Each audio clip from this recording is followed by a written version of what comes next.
कभी सोचा है कि देश का प्रधानमंत्री कितना जबर झूठा आदमी है। कर्नाटका में गणेश जी की प्रतिमा को लेकर भाजपाई नफरती चिंटुओं और मंत्रियों ने तो सफेद झूठ बोला ही, नरेंद्र मोदी भी पीछे नहीं रहे। उन्होंने भी झूठ बोला। पहले सुन लीजिए कि कांग्रेस के राज में कर्नाटका में गणपति जी को भी सलाखों के पीछे डाला जा रहा है। लेकिन मोदी जी धर लिए गए, क्योंकि असलियत यह है कि कर्नाटका की राजधानी बेंगलुरु में बीजेपी के कुछ लोग विरोध प्रदर्शन के लिए आए थे और साथ में गणेश जी की प्रतिमा भी लेकर आए थे। यह ईश्वर का अवमानना है, अपमान है। मूर्ति खंडित भी हो सकती थी। तो सूझबूझ दिखाते हुए कर्नाटका पुलिस ने मूर्ति ले ली, पहले वैन में रखी और उसके बाद अपनी जीप में रखकर पुलिस स्टेशन ले गए। वहां पर पूजा अर्चन किया और विसर्जित कर दिया मूर्ति को। उसकी तस्वीरें भी आपको दिखाई दे सकती हैं। इसको कहते हैं सूझबूझ, स्थिति को संभालना और ईश्वर का पूरा सम्मान करना। तो नरेंद्र मोदी जी, शर्म तो आपको आनी चाहिए, लेकिन शर्म का नाम सुना है क्या आपने? नहीं ना। नमस्कार दोस्तों, आज हम बात करेंगे जो भारतीय राजनीति में मर्यादित भाषाएं थी, पिछले एक दशक से अमर्यादित हो गई है। उसका स्तर दिन प्रतिदिन गिरते जा रहा है और इसका शुरुआत जो है ये मान के चलिए पिछले जो है एक दशक से ही हुआ है। कौन सा पंजा था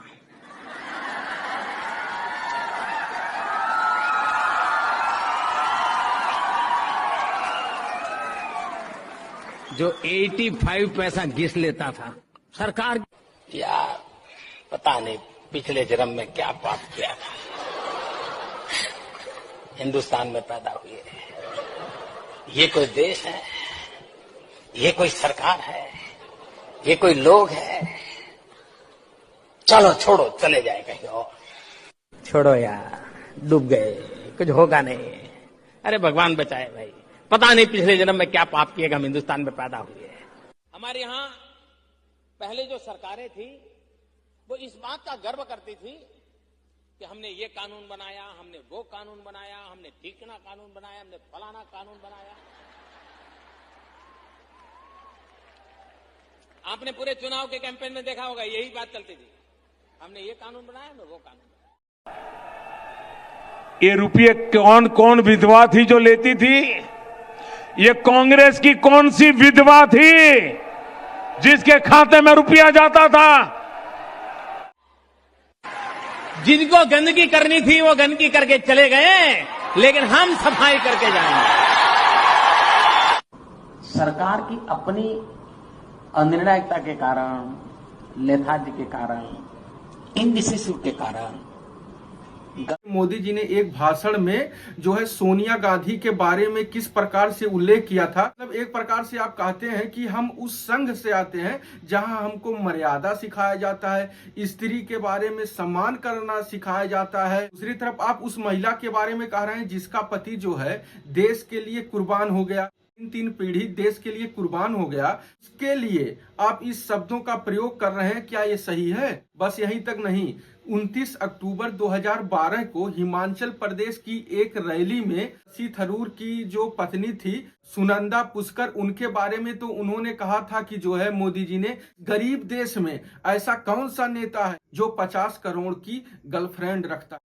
भाइयों बहनों, बता दीजिए, इस देश में कभी किसी ने 50 करोड़ की गर्लफ्रेंड देखी है? 50 करोड़ की गर्लफ्रेंड। इसके बाद 2015 में प्रधानमंत्री श्री नरेंद्र मोदी जी बिहार की एक रैली को संबोधित करते हुए प्रधानमंत्री नरेंद्र मोदी का नीतीश पर बड़ा हमला, कहा नीतीश के डीएनए में गड़बड़ है। ये इसके बाद नीतीश कुमार जी ने लगभग 50 लाख बिहारियों का डीएनए सैंपल भेजा था जो है केंद्र सरकार को और मोदी जी के नाम पे कि एक बार इन्होंने लोकसभा में भाषण देते हुए पूर्व प्रधानमंत्री डॉक्टर मनमोहन सिंह के बारे में किन शब्दों का प्रयोग किए। डॉक्टर मनमोहन सिंह जी पूर्व प्रधानमंत्री हैं, आदरणीय व्यक्ति हैं और हिंदुस्तान में पिछले 30-35 साल भारत के आर्थिक निर्णयों के साथ उनका सीधा संबंध रहा और निर्णायक भूमिका में रहा है। 35 साल तक इतना सारा हुआ, उन पर एक दाग नहीं लगा। बाथरूम में रेनकोट पहन करके नहाना, ये कला तो डॉक्टर साहब ही जानते हैं और कोई नहीं जानता।